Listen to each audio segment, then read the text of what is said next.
మా ఇంట్లో వెంకటేశ్వర బొమ్మటి సింహద్వారం కేసి చూస్తోంది. ఒక వాస్తు తెలుసున్న పెద్ద మనిషి ఎవడో వచ్చాడు, వాడికి వాస్తు తెలుసుని నాకు తెలియదు, లేదా రానిచ్చేవాడు కాదు.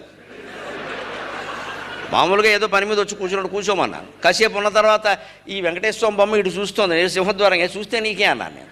అది విగ్రహం అండి, విగ్రహం ఎటు చూడదా, అది చూస్తోంది, ఎవరో ఇచ్చారు అక్కడ పెట్టాం. అలా చూస్తే లక్ష్మీదేవి అలా బయటికి వెళ్ళిపోతున్నారు. అబ్బా అంత మాత్రం చెప్పదు, లక్ష్మీదేవి వెళ్ళిపోతే మనం ఎందుకండి ఇక్కడ, విగ్రహం బయట పెడితే ఆ చూపు చూస్తే వెళ్ళిపోతుందిట. నేను వెంటనే అన్నాను, నేను బాగానే ఉన్నానండి, 2 ఇళ్ళు కట్టుకున్నాను, సుఖంగా ఉన్నాను, నాకు 2 పిల్లలు, 2కి చెరో ఇల్లు ఇచ్చేస్తాను, నేను సుఖంగా బాగానే ఉన్నానండి, ఎదురింటి వాళ్ళు చాలా ఇబ్బంది పడుతున్నారు, నేను వెళ్ళిపోవాలని పెట్టానన్నా. ఈ మాట మనలో చాలామందికి నచ్చదు. అదేమిటండి లక్ష్మీదేవి వెళ్ళిపోవాలమ్మా, మనకు అవసరం లేదు, వెళ్ళిపోమని చెబుతున్నాం ఏమిటట, మనకు అవసరం లేదు.